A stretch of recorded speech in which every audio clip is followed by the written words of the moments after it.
में इस भवसागर को पार करने का इच्छुक है।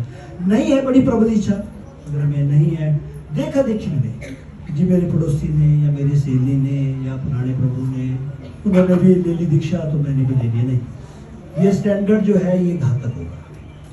कुछ समय के बाद शुरू में जोश हमारा बड़ा हाई होगा, लेकिन जब हम वास्तविक रूप में जब माया का असली प्रहार हमारे ऊपर जब पड़ने लगेंगे तब हम देखेंगे कि हमारा उत्साह अब ठंडा पड़ गया। फिर हम बोलेंगे प्रभु जी सुबह नहीं उठा जा रहा है, प्रभु जी 16 माला करना बड़ा मुश्किल हो रहा है, प्रभु जी सेवा में मन नहीं लग रहा है, प्रभु जी वैष्णव अपराध बहुत हो रहे हैं। खुद ही बोलेंगे हमारे यहाँ भी वो होता है। तो वास्तविक एक वांछा, वास्तविक एक इच्छा हृदय में जागृत होना वो प्रिलिमिनरी रिक्वायरमेंट या प्राथमिक आवश्यकता है। और जैसे कि हम देखते हैं कि हमारे संसार में कॉम्पिटिटिव एग्जामिनेशन है जो बहुत कठिन पेपर होते हैं, जैसे सिविल सर्विस का पेपर है या डॉक्टरी का पेपर है या PhD इत्यादि है, वो इतना कठिन क्यों रखा जाता है कि आप पहले प्रीलिम दो, फिर आप मेंस दो, फिर आप उसके बाद इंटरव्यू दो, फिर ये करो वो करो, क्यों, क्या कारण है? उनको लोगों की छिलाई करने में ज़्यादा मजा आता है, क्या लगता है आपको? क्यों इतना कठिन संसार में इतना कठिन क्यों रखा हुआ? ये जो एग्जामिनर हैं उनको क्या बड़ा मजा आता है कि जब तक विद्यार्थी को छीन ना लगे अच्छी तरह से, उनको पसीना जो माथे का जब तक पैर पे ना आए, क्या कारण? वो व्यक्ति आए जो वास्तविक रूप में इच्छुक है, फिल्टर हो गया ऐसा व्यक्ति आए जिसको वास्तविक रूप में इच्छा। जैसे हम सिविल सर्विस में, मैं अपना उदाहरण आपको देता हूँ कि हमसे एक्सपेक्टेड होती है, सरकार हमको बोलती है 24/7 नौकरी करनी है। अगर आपको रात को 12 बजे भी फोन आए तो आप ये नहीं बोल सकते कि जनाब मेरे टाइम, ऐसा नहीं बोल सकते। क्यों?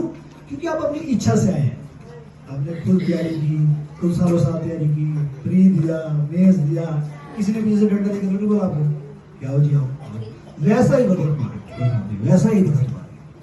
तो एक बार आपने इसको अंगीकार कर लिया वास्तविक रूप से, तो जब हमने इसको अंगीकार कर लिया वास्तविक रूप से, तो फिर हमें इसको जो इसमें कठिनाई, जो इसमें हमें जो भी हमें समस्या आएगी उसका हमें सामना करना है, बड़ी वांछा से करना। आप यकीन मानिए प्रभु जी, जितनी हम तपस्या करेंगे, जब इसका रस चखेंगे आप, जब इसका स्वाद आपको आएगा ना, तो आप बोलेंगे कुछ नहीं किया था हमने, भगवान की कृपा अपरंपार है, रस राज श्री कृष्ण।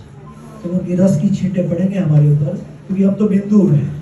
जब सिंधु का थोड़ी सी कृपा भी हमारे ऊपर होगी तो आप बोलेंगे मैंने कोई खास नहीं किया। शुरू में हमें लगता है कि हमने बहुत बड़ा तीर्मास दिया, हमारे रिश्तेदारों में हम ही भक्ति करते हैं, सबसे पहले हम ही उठते हैं, नाम जब हम ही करते हैं। शुरू में ऐसा होता है कि हमने शायद बहुत बड़ा काम किया।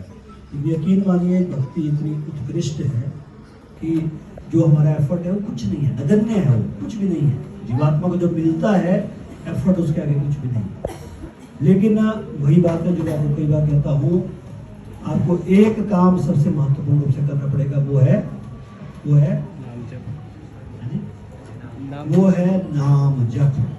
बहुत ही ध्यानपूर्वक करना पड़ेगा। मैं बार बार आपको कहता हूँ, एक जब हमारे SPG के कमांडोज होते हैं, NSG के कमांडोज होते हैं, उनको तब याद किया जाता है जब हाई इमरजेंसी पड़ती है, और उनकी ट्रेनिंग भी वैसी होती है। हम और आपको अगर बॉर्डर पे भेज दिया जाए तो हम मारे जाएंगे, क्योंकि हमारी ट्रेनिंग वैसी नहीं है। इस भवसागर में हम जन्म दर जन्म मर रहे हैं, क्योंकि हमारा जो सामना है किससे है? माया से। और माया देवी बहुत प्रबल है। अगर हम ट्रेनिंग नहीं लेंगे तो हम जन्म दर जन्म, जो कहते हैं ना पराभव, जो कहते हैं पांचवें स्कंद श्रीमद् भागवत के 5वें अध्याय के 5वें श्लोक में ऋषिदेव कहते हैं पराभव जायते, हमारी हार ही होती रहेगी। जन्म दर जन्म हम हार रहे हैं माया से, जन्म दर जन्म हमें जो है शरीर धारण करना पड़ रहा है, 4 प्रकार के कष्टों को, 3 प्रकार के तापों को सहन करना पड़ रहा है। वो चला हुआ है हमारा प्रक्रिया, हम हार ही रहे हैं और हारते ही रहेंगे जब तक हम हिम्मत नहीं करेंगे। हिम्मत तो करनी पड़ेगी, हिम्मत तो करनी ही पड़ेगी। आपको जो है माया से सामना करने के लिए आपको संकल्प तो लेना ही पड़ेगा। अब हम और आप जो है वो भवसागर में गिर गए हैं। एक बार जब गिर गए ना जी कुएं में, तो जब तक एफर्ट नहीं मारेंगे तब तक बाहर नहीं निकलेंगे। ये समझनी है बात। इसीलिए इन कष्टों को बड़ा मुश्किल मत समझिए। ये कष्ट जो है हमारे लिए जो है ना, ये जो हलाहल विष पीता है वही शिव जी बनता है। ये विष जो होता है, कोई अपमान का विष हो गया, कोई व्यवहार का विष हो गया, कोई और मेहनत लग गई, ये अमृत के समान है। ये अमृत के साथ भगवान कृष्ण बोलते हैं अर्जुन को, महाभारत में बीच में डायलॉग आता है, कृष्ण बोलता है बहुत बेइज्जती होगी भगवान कृष्ण। भगवान कृष्ण बोलते हैं जो विष पीता है वही शिव बनता है, बाकी नहीं बन सकता। तो प्रभु जी बच्ची, मेरा और कोई निवेदन नहीं है आपसे, मेरा यही निवेदन है कि माला का जो जप है हमारा, हरि नाम को, उस ट्रेनिंग को बड़ी गहराई से कीजिए। अपने मन को जो है उस नाम में लगाइए, क्योंकि 99% of our spiritual progress depends upon chanting. अगर हम चैंटिंग सही नहीं कर रहे ना, तो आप जो मर्जी कर लो, आप जो मर्जी कर लो, जो मर्जी करने होगा, आप जितनी मर्जी सेवा कर लो, आप जितने मर्जी डांस कर लो, हरि नाम कीर्तन कर लो, जो मर्जी कर लो, नाम जब यदि आपका गहरा नहीं है तो हम आगे नहीं बढ़ सकते। ये सब कुछ काम हम इसलिए करते हैं कि हमारा नाम में रुचि बढ़े। ठीक है, हमें इस ऐसे मौके पे पहुंचना है, ऐसे बिंदु पे पहुंचना है जहां नाम में हमारी सहज अनुराग उत्पन्न हो जाए। अनुराग समझते हैं? अनुराग मतलब आसक्ति, अटैचमेंट। जैसे हमारी सहज अनुराग है विषय वासनाओं की तरफ, विपरीत लिंग के आकर्षण की तरफ, भोजन के प्रति, मूवीज के प्रति, यूट्यूब के प्रति, इंस्टाग्राम के प्रति, फेसबुक के प्रति, आईफोन के प्रति, वो क्या है? सहज अनुराग। हमें सिखाना नहीं पड़ता, अपने आप ही हम अट्रैक्ट हो जाते हैं। शोरूम देखते हैं, बड़े अच्छे कपड़े देखते हैं, सहज अट्रैक्शन होती है, देखते अट्रैक्शन होती है। कोई बड़ा आदमी दिखता है, बड़ी महंगी गाड़ी दिखती है, सहज अट्रैक्शन होती है। वैसी अट्रैक्शन होती है हमारी कृष्ण के प्रति, सहज, उनके नाम के प्रति सहज, अपने आप ही। ये अपने आप आपको लगे कि मैं माला जप करूँ, अपने आप आपको लगे कि मैं सेवा करूँ, तो उसके लिए आपको निष्ठा के स्तर पे आना पड़ेगा। निष्ठा के स्तर पे आने से पहले आपको क्या करना पड़ेगा? उससे पहले, निष्ठा से पहले कौन सी स्टेज है? निष्ठा से पहले कौन सी स्टेज आती है जी भक्ति में? अनर्थ निवृत्ति। कौन सी स्टेज आती है बोलिए?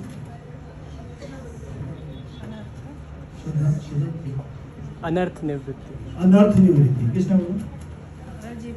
अनर्थ निवृत्ति। अनर्थ निवृत्ति यानी सफाई। आजकल मैं आयुष विभाग में हूँ ना, वहाँ बोलते हैं शुद्धि, क्या बोलते हैं? शोध पंचकर्मा कहते हैं, शुद्ध क्रिया, शोधन। हम तो पंचकर्मा करते हैं ना कि वो स्टीम ले ली और घसाई कर दी, मसाज, उतनी नहीं होती पंचकर्मा। उसमें वोमन यानी अपर ट्रैक, आपका डॉक्टर साहब बैठे हैं, अपर ट्रैक सारा साफ करना पड़ता है। पीछे वाला क्या बोलते हैं उसको? विरेचन, पिछले वाला ट्रैक सारा साफ करना पड़ता है।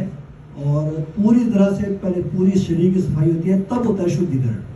वैसा ही आध्यात्मिक स्थिति में जब तक हम शुद्धिकरण नहीं करेंगे भोजमान जी, बड़ी गंदगी है अंदर, बहुत गंदगी है, तब तक सिर्फ झसाई करके, मसाज करके उससे नहीं होता, उससे नहीं होता। इसलिए मेरा यही निवेदन है, और मैं यही लास्ट में कहना चाहता हूँ कि इस नाम जप को आप बड़ी ही ज़्यादा गहराई से लें, बहुत गहराई से। जितनी आप गहराई से भगवान के नाम को लेंगे, उतनी ही गहराई से कृष्ण आपके समीप आएंगे, उतनी गहराई से, है ना। जितना आप जीवा के ऊपर आपके नाम प्रकट होगा, ध्यान पूर्वक प्रकट होगा, उतना आपको एहसास हो जाएगा कि भगवान नाम के रूप में आए हैं। अभिनत्व नाम नामिना, नाम और नामी में कोई भेद नहीं है। कृष्ण साक्षात आपके साथ है, और आप उनका प्रत्यक्ष, उनका अनुभव, प्रत्यक्ष उनका संग आप ले सकते हैं। धन्यवाद। हरे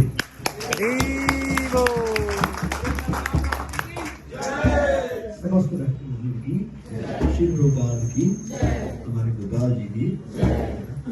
तो चले जी गुरु जी, बारी बारी जो है प्रसाद के लिए आप